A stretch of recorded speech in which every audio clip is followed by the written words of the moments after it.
नमस्कार, मैं हूं प्रशांत और आज मैं आपको लेके चलूंगा 18वीं सदी में। मेरे पीछे आपको बहुत सारे हथियार दिख रहे होंगे। एक ऐसे सदी में जहां पे घोड़े हैं, पुराने हथियार हैं, पुरानी बंदूकें हैं, शमशीरें हैं और शमशेरा है। और शमशेरा के साथ है उनका जो कारवां जो फिल्म को लार्जर देन लाइफ बनाता है। मैं बात कर रहा हूं आज करण मल्होत्रा, वानी कपूर, रणबीर कपूर और संजय दत्त से। बहुत बहुत शुक्रिया बात करने के लिए। तो सबसे पहला सवाल तो मैं आपसे यही पूछूंगा कि हर फिल्म के साथ एक्टर भी और डायरेक्टर भी कुछ ना कुछ लेके जाता है। वानी से मैं इंटरव्यू शुरू होने से पहले बात कर रहा था।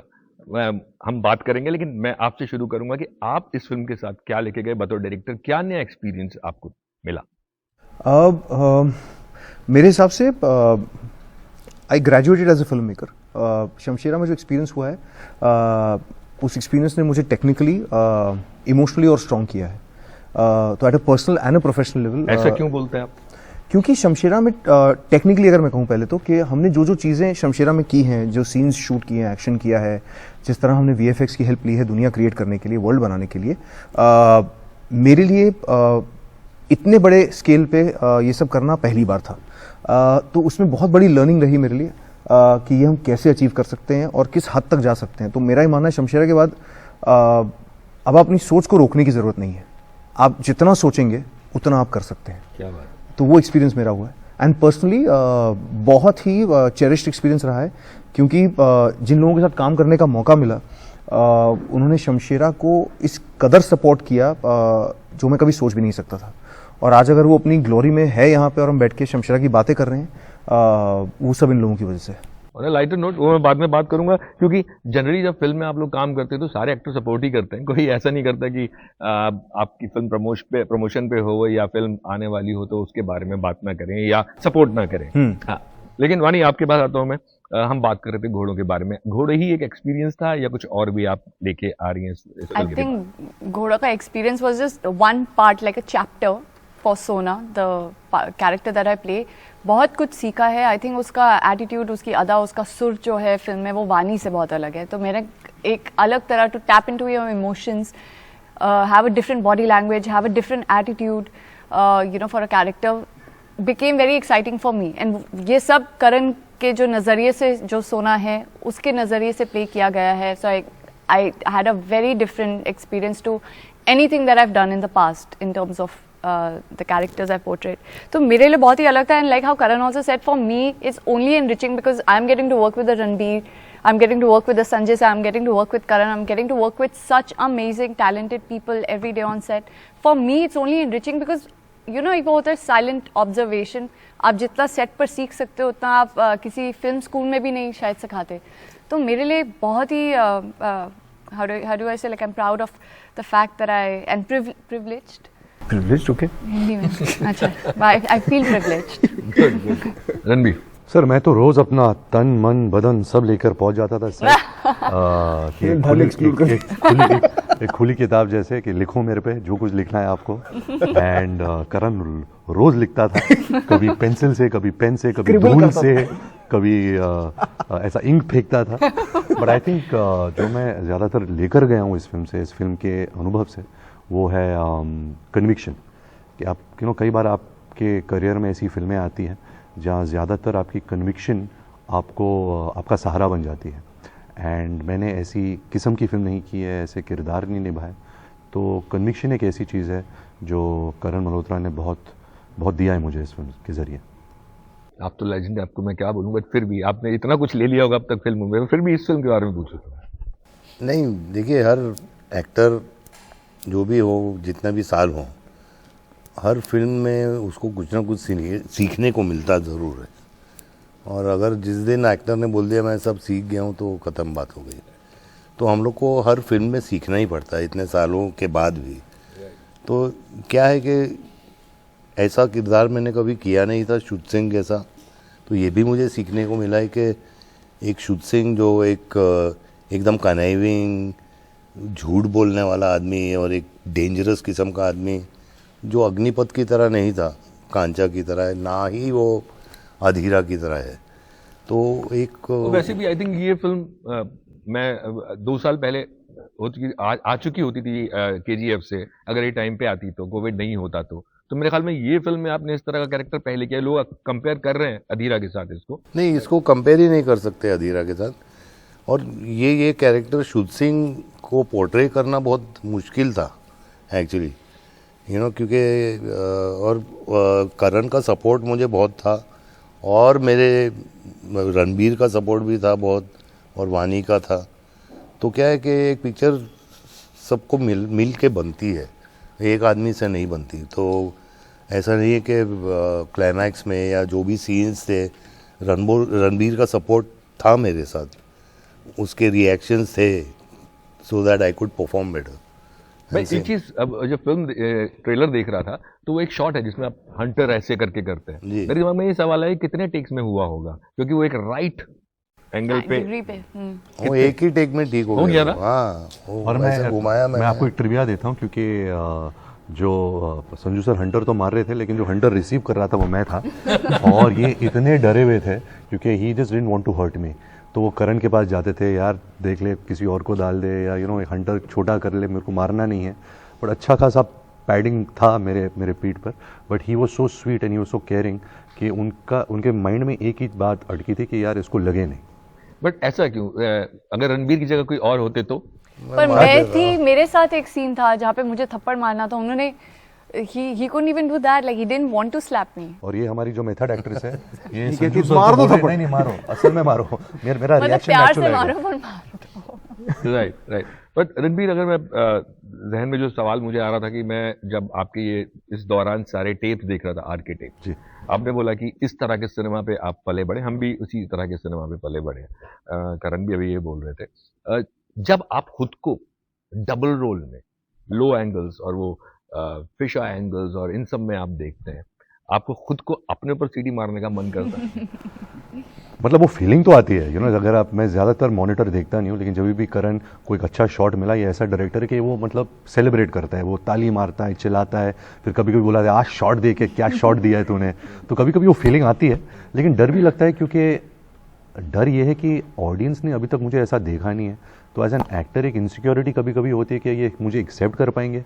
मैंने ज़्यादातर ऐसे रोल्स किए हैं जहाँ रिलेटेबल रोल्स हैं, मैंने एस्पिरेशनल रोल्स नहीं किए हैं। मैं ये कह सकता हूँ कि ये मेरा पहला एस्पिरेशनल रोल है। बट जैसे संजू सर भी कह रहे थे कि एक एक्टर की वजह से फिल्म नहीं बनता, या स्टार की वजह से। ये जो सारे लोगों की मेहनत है, जो एक्टर्स है, क्रू है, हेयर मेकअप है, इतने लोग होते हैं, वो सब जब एक गुल मिल जाते हैं तब वो लो एंगल मज़ा आता है, वो लो एंगल शॉट का। इनको उनकी ज़रूरत नहीं है, ये आप इनको टी शर्ट और जीन्स भी पहना दो और लो एंगल डाल दो तो मतलब कमाल ही लगेगा।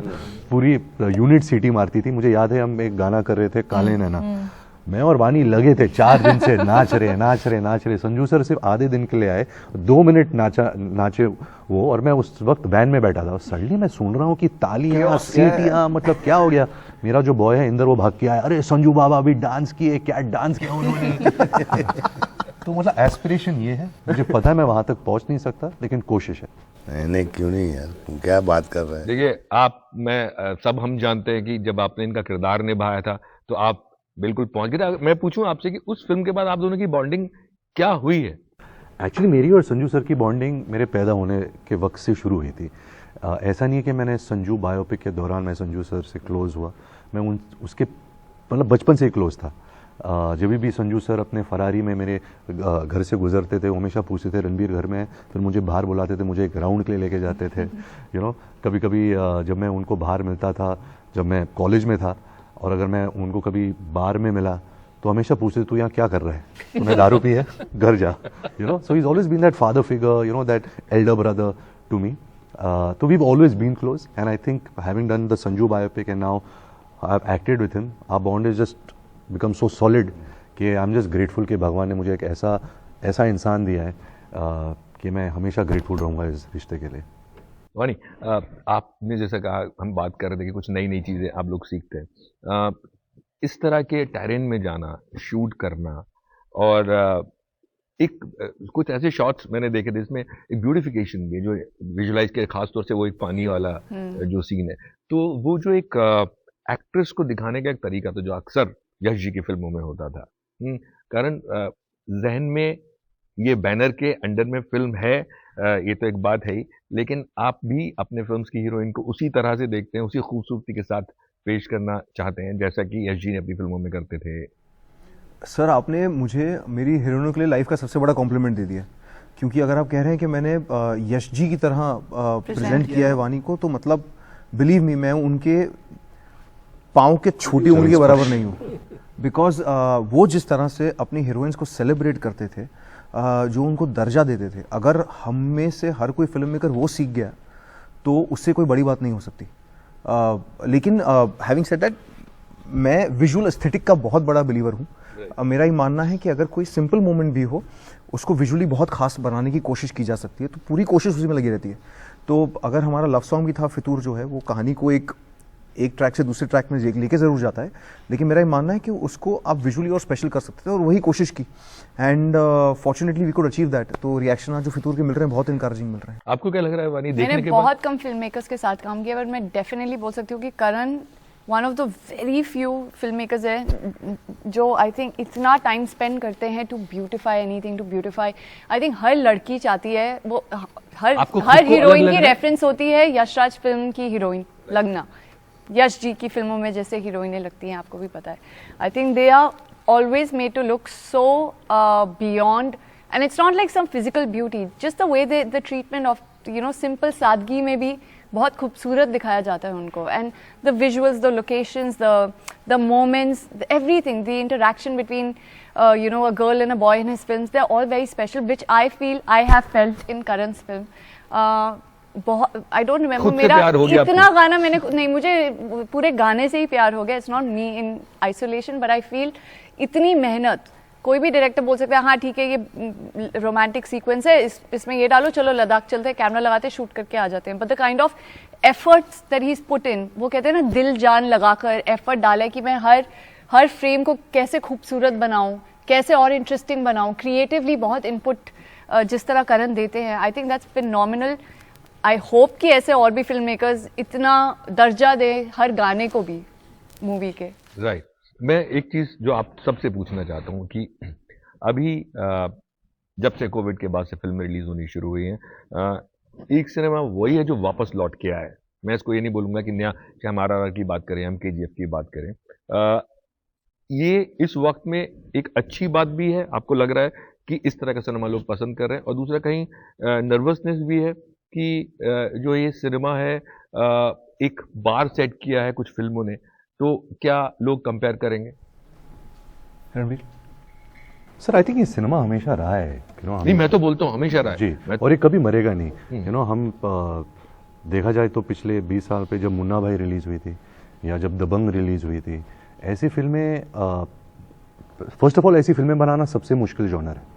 जब आप एक अच्छी कन्विक्शन आई थिंक बहुत चाहिए, करेक्ट, जब आप एक अच्छी फिल्म बनाते हो, एक अच्छी स्टोरी है, एक अच्छे कैरेक्टर्स है, एक सिंपल कहानी है, वो बहुत आसान है एक अच्छी फिल्म बनाना। शायद चले या ना चले, लेकिन अच्छी फिल्म है, लोग बोल सकते हैं फिल्म अच्छी है। लेकिन एक सुपर हिट बनाना हिंदुस्तान के लिए वो सबसे मुश्किल जॉनर है, क्योंकि आपके पास इतने अलग अलग किस्म के लोग हैं, कल्चर्स है, चॉइसेस है।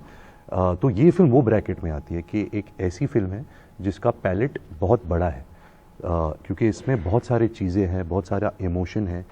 जिस तरीके से एक हिंदुस्तानी पसंद करता है कि हमारा सिनेमा इस प्रकार का एंटरटेनिंग हो, वो जॉनर में आता है।